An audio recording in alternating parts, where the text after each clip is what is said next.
Bienvenidos a Árbol Invertido. Hoy te invitamos a escuchar un ensayo del filósofo británico Aldous Huxley, publicado en la revista Árbol Invertido, y titulado La tiranía de los símbolos y los sistemas. Este ensayo es una mirada crítica a los mecanismos culturales y psicológicos que condicionan nuestra percepción de la realidad. Aldous Huxley, nacido en el Reino Unido en 1894 y fallecido en California, Estados Unidos, en 1963, es autor de obras como Un mundo feliz y Las puertas de la percepción, donde se interesó profundamente por la libertad individual y los factores que la amenazan. En este ensayo, Huxley analiza cómo los símbolos y sistemas que creamos para entender el mundo pueden, paradójicamente, limitarnos y alejarnos de la realidad. Título del ensayo: La tiranía de los símbolos y los sistemas. Parte 1. El hombre es un ser anfibio que vive a un tiempo en dos mundos: el mundo de lo dado y el mundo de lo hecho por él mismo, el mundo de la materia, la vida y la conciencia, y el mundo de los símbolos. En nuestro pensar utilizamos un repertorio de sistemas que son símbolos: el lenguaje, las matemáticas, el arte pictórico, la música, el ritual y lo demás. Sin tal sistema de símbolos no habría arte, ni ciencia, ni filosofía, ni siquiera tendríamos los rudimentos de la civilización. En otras palabras, descenderíamos a la animalidad. Los símbolos son, pues, imprescindibles. Pero, como lo comprueba la historia de todos los tiempos, los símbolos también pueden tener consecuencias fatales. Como ejemplo, tómese de un lado el dominio de la ciencia, y del otro, el de la política y la religión. El pensar en términos de cierta clase de símbolos y el actuar en respuesta a los mismos nos ha permitido comprender, y hasta cierto punto dominar las fuerzas elementales de la naturaleza. En cambio, el pensar en términos de otra clase de símbolos y el actuar en respuesta a ellos nos hace utilizar esas fuerzas como instrumentos para el asesinato en masa y el suicidio colectivo. En el primer caso, los símbolos estuvieron bien escogidos, cuidadosamente analizados y progresivamente adaptados a los hechos de la existencia física. En el segundo caso, los símbolos originalmente mal escogidos no han sido nunca sometidos a riguroso análisis, ni tampoco se han ido mortificando para ponerlos en armonía con los hechos de la vida humana. Más aún, estos símbolos inadecuados inspiran a todo el mundo tanto respeto como si por arte de magia fueran más reales que las mismas realidades que representan. Así, en los textos de religión y de política, no se piensa que las palabras representan defectuosamente hechos y cosas, sino que, por el contrario, los hechos y las cosas sirven para comprobar la validez de las palabras. Hasta hoy, los símbolos solo han sido utilizados de un modo realista en materias a las cuales no damos la máxima importancia. En todo lo concerniente a nuestros móviles más profundos, persistimos en valernos de símbolos no solo irracionalmente sino con asomos de idolatría y hasta de locura. El resultado final de todo esto es que el hombre ha podido cometer, a sangre fría y por largos periodos de tiempo, actos que las bestias solo son capaces de cometer por breves instantes, cuando están en el colmo del frenesí, del deseo o del terror. Los hombres pueden volverse idealistas porque hacen uso de los símbolos y les rinden culto, y, por ser idealistas, pueden transformar la intermitente codicia del animal en los grandiosos imperialismo de un Rhodes o de un J.P. Morgan. El intermitente afán de pelea del animal lo pueden transformar en el estalinismo o en la Inquisición española, y el transitorio apego del animal a la tierra que lo sustenta, lo pueden transformar en el deliberado frenesí del nacionalismo. Afortunadamente, el hombre puede también convertir la intermitente bondad del animal en la caridad de toda la vida de una Elizabeth Frey o de un Vicente de Paúl. La intermitente dedicación animal a la hembra, al macho y a la prole, la puede convertir en la razonada y persistente cooperación humana, que hasta la fecha ha demostrado ser tan recia que ha logrado salvar al mundo de las desastrosas consecuencias del otro tipo de idealismo. ¿Será posible que este idealismo siga salvando al mundo? No lo sabemos. Lo que sí sabemos es que con la bomba atómica en manos del idealismo nacionalista ha disminuido mucho la ventaja de los idealistas de la caridad y cooperación. Parte 2. El mundo de los hechos y el mundo de los símbolos. Ni siquiera el mejor de los libros sobre el arte de cocina puede sustituir a la peor de las comidas. El hecho es obvio, y, sin embargo, en el transcurso de los siglos, los filósofos más profundos y los teólogos más hábiles y eruditos han caído constantemente en el error de identificar sus obras puramente verbales con la realidad de los hechos, o peor aún, han imaginado que, en alguna forma, los símbolos son más reales que aquello que representan. Este culto a la palabra no ha dejado de ser combatido. Según San Pablo, la letra mata, el espíritu vivifica. ¿Y por qué se pregunta Eckhart, por qué caer en habladurías sobre Dios? Cualquier cosa que digamos de Dios es falsa. En el otro extremo de la tierra, el autor de uno de los Mahayana Sutras afirmó que Buda nunca predicó la verdad, pues comprendía que tenemos que descubrirla dentro de nosotros mismos. La gente respetable se desentendía de esos dichos por creer que eran profundamente subversivos. Y así, al correr del tiempo, perduró la idolatría que exagera el valor de los emblemas y las palabras. Las religiones se hundieron en la decadencia, pero la vieja costumbre de promulgar credos y de imponer la creencia en dogmas persistió aún entre los mismos ateos. Durante los últimos años, los expertos en lógica y semántica han hecho un minucioso análisis de los símbolos que el hombre usa para pensar. La lingüística se ha convertido en una ciencia y hasta existe una materia de estudio denominada por Benjamin Horf metalingüística. Todo esto es muy encomiable, pero no basta. La lógica y la semántica, la lingüística y la metalingüística son disciplinas puramente intelectuales que analizan las diversas formas, correctas e incorrectas, significativas e insignificantes, en que las palabras pueden relacionarse con las cosas, los procesos y los acontecimientos. Pero estas disciplinas no ofrecen orientación alguna respecto del magno problema, más fundamental que cualquier otro, de la relación del hombre, en su totalidad psicofísica, con los dos mundos en que vive, el mundo de los hechos y el mundo de los símbolos. En todas partes y en toda época de la historia este problema ha sido resuelto individualmente por algunos hombres y mujeres. Aunque hablaran y escribieran sobre ello, estos individuos no crearon ningún sistema porque sabían que todo sistema o doctrina envuelve la tentación de exagerar el valor de los símbolos, de dar más importancia a las palabras que a las realidades que ellas representan.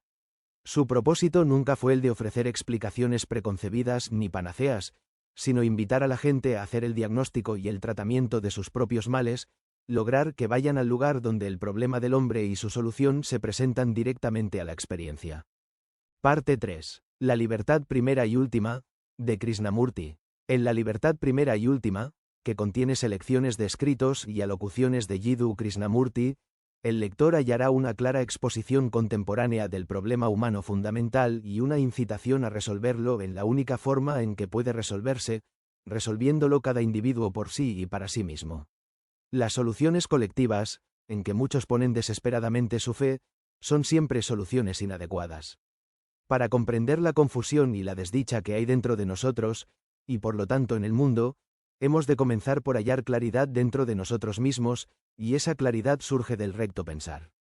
La claridad interior no puede organizarse, porque no puede recibirse ni darse a otra persona.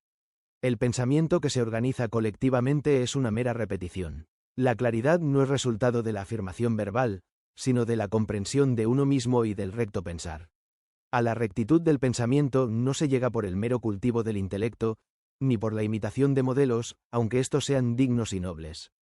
La rectitud del pensamiento nace del conocimiento propio. Sin comprenderse uno a sí mismo no hay base para el pensamiento. Sin el conocimiento propio, lo que uno piensa no es verdadero. Este tema básico lo desarrolla Krishnamurti una y otra vez. Hay esperanza en los hombres, no en la sociedad, no en los sistemas ni en los credos religiosos organizados, sino en vosotros y en mí. Las religiones organizadas, con sus mediadores, sus libros sagrados, sus dogmas, sus jerarquías y sus rituales, solo ofrecen una falsa solución al problema fundamental. Cuando citas el Bhagavad Gita, o la Biblia, o algún libro sagrado chino, ¿qué haces, acaso, sino repetir? Y lo que repites no es la verdad. Es una mentira, porque la verdad no puede repetirse. Una mentira puede ampliarse, exponerse y repetirse, pero no puede hacerse lo mismo con la verdad. Cuando la verdad se repite, deja de ser verdad, por eso los libros sagrados no tienen importancia. Es a través del conocimiento propio, no a través de la creencia en símbolos originados por otros, como el hombre llega a la realidad eterna en que está arraigado su ser. La creencia en la perfección y en el valor supremo de cualquier conjunto determinado de símbolos no conduce a la liberación, sino a la historia, a la repetición de los viejos desastres de siempre. La creencia tiene un inevitable efecto separatista. Si tienes una creencia, si buscas seguridad en tu particular creencia, te sientes separado de aquellos que buscan seguridad en alguna forma de creencia. Todas las creencias organizadas se basan en la separación aunque prediquen la fraternidad. Parte 4. Un individuo sin creencias. El individuo que ha resuelto el problema de sus relaciones con los dos mundos de hechos y símbolos es un individuo sin creencias. Con relación a los problemas de la vida práctica, mantiene hipótesis viables que le sirven para realizar sus propósitos, y a las cuales no concede más importancia que a cualquier otra clase de instrumento. En cuanto se refiere al prójimo y a la realidad en que se afinca su vida, tiene las vivencias directas del amor y la comprensión. Es con el fin de librarse de las creencias que Krishnamurti no ha leído ningún libro sagrado, ni la Bhagavad Gita, ni las Upanishads. Nosotros ni siquiera leemos obras sagradas, nos conformamos con leer periódicos, revistas e historietas detectivescas de nuestra preferencia. Esto quiere decir que nos enfrentamos a la crisis de nuestro tiempo, no con amor y comprensión, sino con fórmulas, con sistemas, que en verdad tienen muy poco valor. Pero los hombres de buena voluntad no deben tener fórmulas, porque las fórmulas conducen inevitablemente a la ceguera del pensamiento. El apego a las fórmulas es casi universal, y es inevitable que así sea, porque nuestra educación se basa en qué pensar, y no en cómo pensar. Se nos educa como miembros creyentes y militantes de algún grupo, comunista, cristiano, maometano, hindú, budista o freudiano. Por tanto, respondes al reto, que es siempre nuevo, de acuerdo con una norma vieja, y de ahí que la respuesta carezca de validez, de originalidad y frescor.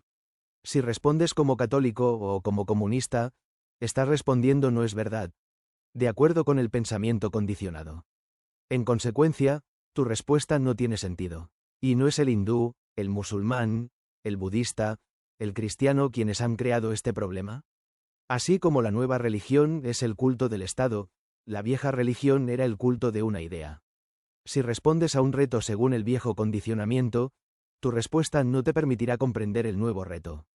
Por eso, lo que uno tiene que hacer para enfrentar el reto nuevo es librarse, despojarse enteramente del trasfondo, encararse con el reto de un modo nuevo. En otras palabras, los símbolos jamás deben elevarse a la categoría de dogmas, y ningún sistema debe considerarse más que como una conveniencia provisional. El creer en fórmulas, y los actos que de esas creencias se derivan, no pueden conducirnos a una solución de nuestro problema. Es sólo a través de la comprensión creadora de nosotros mismos como puede surgir un mundo creador, un mundo feliz, un mundo en que no existan ideas. Un mundo en que no existan ideas sería un mundo dichoso, porque sería un mundo sin las poderosas fuerzas que condicionan, que obligan a los hombres a emprender acciones impropias, sería un mundo sin los dogmas consagrados por la tradición que sirven para justificar los peores crímenes y dar estudiados visos de razón a los mayores desatinos. Parte 5. ¿Qué no ofrece Krishnamurti? Una educación que nos enseña qué pensar y no cómo pensar requiere una clase gobernante de sacerdotes y maestros. Pero la idea misma de dirigir a los demás es antisocial y antiespiritual. El dirigente siente satisfecho su anhelo de poder, y los que se dejan gobernar por él sienten satisfecho su deseo de certeza y seguridad. El guía espiritual provee a sus discípulos una especie de narcótico. Alguien podría interrogar: ¿qué hace usted? ¿No se comporta usted como un guía espiritual? Es obvio, contesta Krishnamurti, que yo no actúo como guía para ustedes, porque, en primer término, no les doy satisfacción alguna. No les digo lo que deben hacer en todo momento, ni de día en día, sino que les señalo algo, y ustedes pueden aceptarlo o rechazarlo, de acuerdo con su propio criterio y no de acuerdo con el mío. Nada les pido, ni su culto, ni sus elogios, ni sus reproches, ni sus dioses. Yo digo: esto es un hecho, pueden aceptarlo o rechazarlo. Y la mayoría de ustedes lo rechazará por la simple razón de que el hecho no les satisface. ¿Qué es exactamente lo que nos ofrece Krishnamurti? ¿Qué es lo que podemos aceptar, si nos parece bien, pero que con toda probabilidad preferiremos rechazar? No se trata, como hemos visto, de un sistema de creencias, de un catálogo de dogmas, ni de un repertorio de ideas o ideales. No se trata de ningún caudillaje, ni mediación, ni dirección espiritual, ni siquiera se trata de un ejemplo, ni de un ritual, ni de una iglesia, ni de un código, ni de una elevación o alguna forma de parloteo estimulador. ¿Se tratará acaso de la autodisciplina?